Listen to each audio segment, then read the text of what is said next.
So if you know anything about me, you know that I was like, yoink! Hi, I'm Celeste. Welcome back to Bookish and Belle. I'm recording this on Sunday of Thanksgiving weekend, and yesterday my husband and I did a little bit of shopping locally for Small Business Saturday.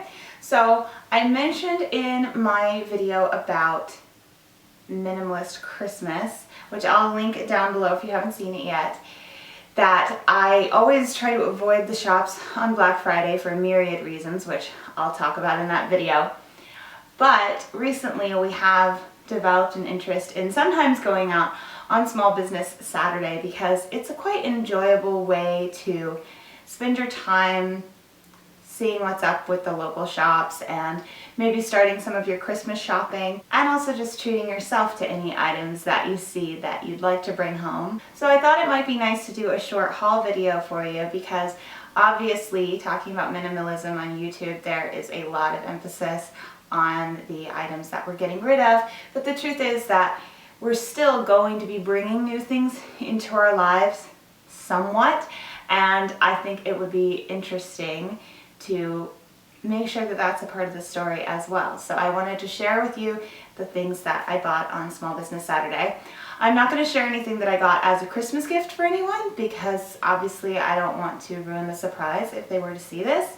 But I did pick up a few things for myself and I'll share those. Before I get started, I'd just like to say if you do enjoy this video, I'd appreciate it a lot if you would click the thumbs up button right down there. That helps me out so much. It really helps other people find my channel and I appreciate it a lot. And if you haven't subscribed yet and you'd like to hear more from me, make sure you click on the subscribe button down there because I'll just show up in your feed here on YouTube. It's really easy, and again, it does a lot to support me and I appreciate it so much. So let's get on with the haul. So the first place that we went was our local comic book shop, and I got one thing there. It's this beautiful Neil Gaiman book, The Sleeper and the Spindle. I've wanted this for a long time. It's obviously like a retelling of Sleeping Beauty, and one of the reasons I really wanted to actually own the book is because it has a beautiful cover. So I take a few things into consideration when I'm deciding whether I want to actually own a book, if I want to listen to it on audiobook, if I want to get it from the library, if I want an ebook version. And by the way, let me know in the comments if you'd like to see a video all about my reading habits and sort of making those distinctions and making that decision.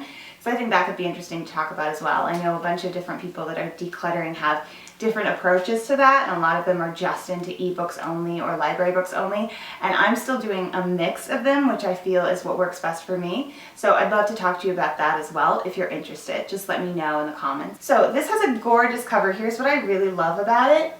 You can see the faint outline of the woman underneath, and then this dust jacket is actually transparent, and it has the thorns and the writing on it, and then it's the picture of her underneath. So I just think it's so beautiful. I'm really excited to get more into Neil Gaiman. He's one of those authors that I know I would like because of everything I know about him, but I haven't exactly found the right entry point yet. I tried reading The Sandman and it wasn't really for me, so I'm gonna try with this next.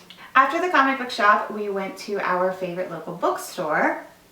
We were still looking for lots of comics as well, particularly standalone independents and graphic novels, which are a little bit harder for us to find at our comic book shop for some reason. They're just a little bit more into, I guess, the trades and the issues, that kind of thing. So I'll start with the comics I found and then I'll show you the other books. My husband actually bought this one, but we're both going to read it. It was on both of our lists. It's Nimona. And I don't know a ton about it except that it is by Noelle Stevenson, who wrote Lumberjanes, which I wasn't a huge fan of, but I did enjoy.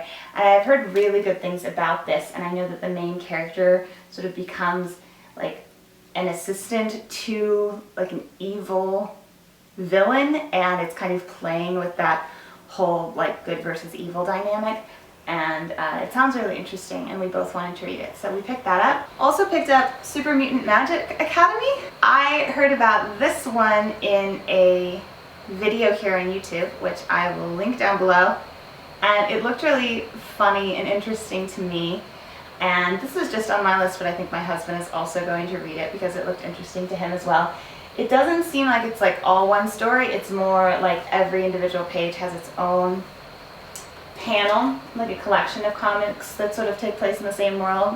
And it looks very funny, really minimal art style. And finally this, which I saw in the same video I'm linking down there. It's called Baba Yaga's Assistant, and it's sort of a children's comic, and it is based on the Russian folk story of Baba Yaga, which I read from a library book when I was a kid. I remember it really specifically, her traveling around in this like cauldron. She's like this witch and she travels in a cauldron with like a spoon or a ladle or something that she's like rowing through the stars, and she's this ugly old crone. And those images are still stuck in my mind, so I got really excited when I saw that it was based on that story. And apparently it's about this little girl who decides to apply for the job as Baba Yaga's assistant, which is kind of crazy because she's a scary witch who eats children. And then basically just the way that that girl is able to succeed and triumph and kind of outsmart Baba Yaga at various points, apparently. So that looked very good to me. And then I did get 2 more books at the bookstore.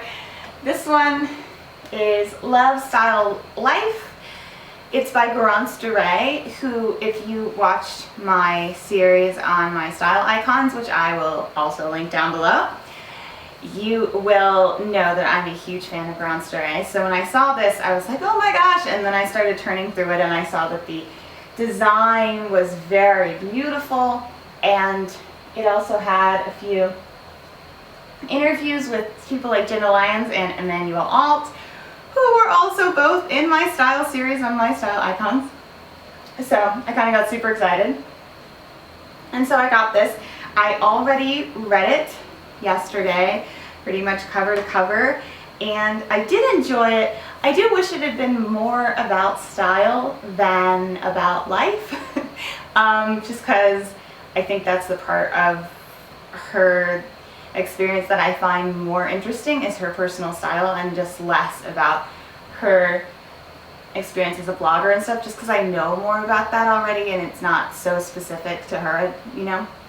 But I did enjoy hearing some about her life. I didn't know that she grew up in Corsica. I guess I just kind of assumed she was Parisian, or at least from mainland France, so that was interesting. And finally, I saw this book, The Fame Lunches, on a shelf in the essays, which I really love reading essays because I find it's just such a great way to concisely get like a really interesting perspective on some nonfiction subject, usually kind of personal, and it's just like you concentrate all of that good language and like interesting perspective all into one tiny little chunk of great writing, then you can just move on to the next one. It's just one of my favorite things to read. So whenever I sit in front of the essays, I always end up finding something that I want to read. And this one really jumped out at me because the subtitle is On Wounded Icons, Money, Sex, the Brontes, and the Importance of Handbags. So if you know anything about me, you know that I was like, yoink! So I'm going to start this one immediately, even though I'm already halfway through like 4 to 5 other books that I really should finish, because I'm super excited about starting it. So that's going to be fun. And the final place that we went was our local record shop. And so I was turning through the used Christmas albums because the other day when I was cooking for Thanksgiving, I put on one of my Christmas albums. I only have like 2, and neither of them is that great. They're just like classic Christmas songs, but there's something so nice about putting on an album, which is why I still have albums and a turntable, because there's just that like cozy, lovely sound of it and that quality, the way that it fills the room. And when you do it with Christmas music for Christmas time, especially if you're like in the kitchen cooking or you're wrapping gifts or something, it's so pleasant. So I thought, I'll see what else they have. And I found this, which is Elvis's Christmas album. It has Blue Christmas and a bunch of other stuff in there. And I think it's gonna be super fun, and it was $7, so not bad at all. It's got a little sticker there, Shake It Records, that's the record shop. And this is a flyer for Slater Kinney coming to perform at the record shop. So those are kind of covering up Elvis at the moment. There he is.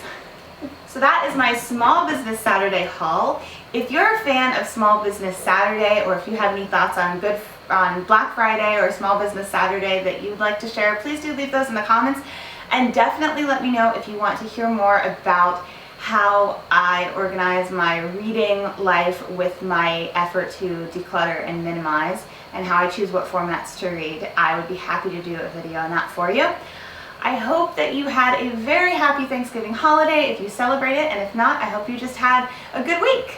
And I will see you here next time. Thank you so much for watching. Bye bye.